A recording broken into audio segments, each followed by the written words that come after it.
Hello there. Who would have thought that the first test match between the West Indies and South Africa would have finished in 2.5 days?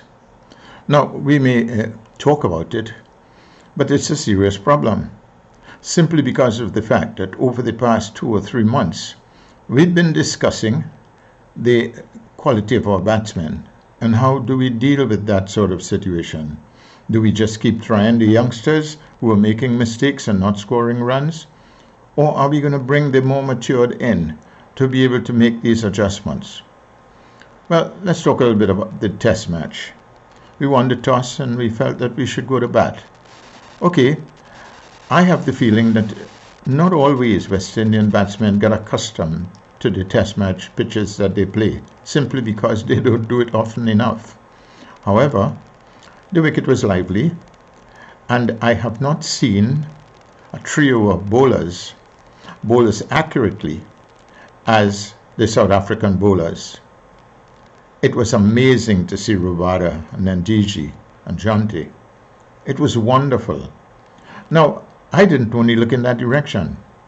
I looked at the dismissals of the West Indian batsmen for a paltry 97 runs and why it happened. Simply because the South Africans, they planned this. That line and length outside the line of the off stump moving towards slip off the pitch. It's not a swinging ball. It's deviating in the direction of slip. The captain didn't move 3 slips on a gully, and in some cases 2 gullies. Isn't that telling them, the batsmen, that they need to get closer to the line of the ball? What did we see? We saw them either play in a square with their shoulders facing the bowler coming, which means that they're forced to play across the line of the ball, and they would not have been making proper contact. 8 of the batsmen got either caught to the wicket, bowled, LBW, or in the slips, a bunch of catches. 97 runs. It was a distortion of anybody's mind if they're looking at West Indies cricket and have seen this. I've searched for information at the end of the match because I wanted to take a good look and see, is this a problem that they cannot exist or they have not tried? I believe that it is a problem that they don't know about. All I'm hearing is they're going to play better in the next test match. That's not the point. The point here is you've just played an opponent that was certainly overwhelming as far as bowling is concerned, and they put their heads down and battled. It was the same type of thing. It was giving a bit of lift. It was on the second day, it was sort of playing a little bit creepy. Could you believe that 3 West Indian top batsmen are leaving the ball alone and it's knocking the off stump out of the ground? What does that tell you? It tells you that they are not using their feet well, because if even the ball was coming back in, it would strike the feet, the pad. It didn't happen. They knocked the off stump out of the ground. So we've got that as a problem. And we've got those who are just hanging the bat out on the offside and the ball going towards slip and the catch is being taken. How do we deal with a situation like this? The test match is only about a week and a half away, the next test match. And I think the captain was quite right. They can't do much to change this. I wonder if he was telling us right now that we're not going to be doing any better in the test match. I listened to Phil Simmons. He said they're going to have to do better. But I've heard that before. They've got to work on doing better long before the test series has begun.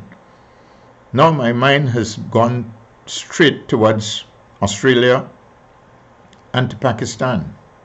Are we going to be able to do it as well or as badly? Is it something that we have to look forward to? Is it something that we can correct?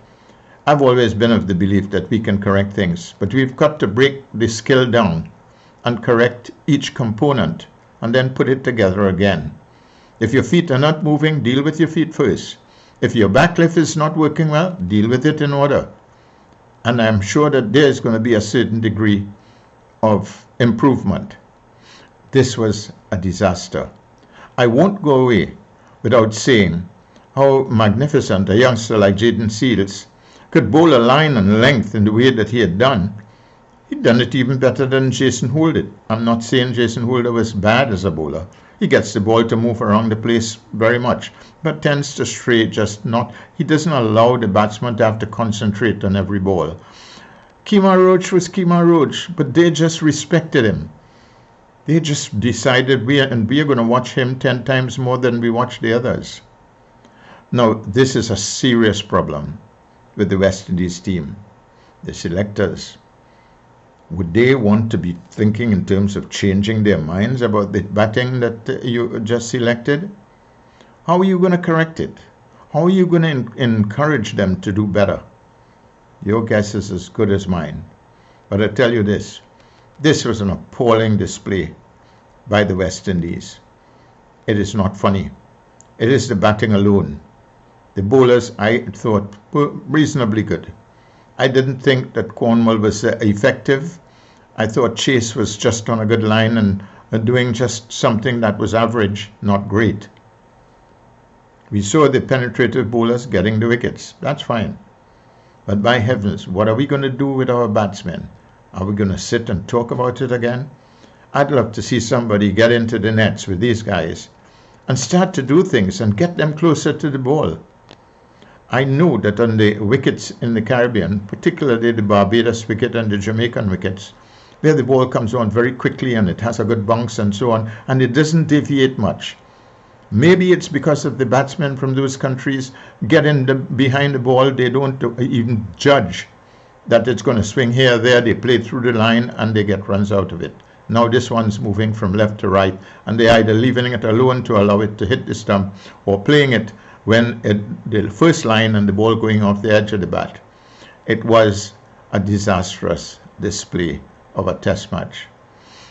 But I'm looking forward to see what corrections can be done before the second test match.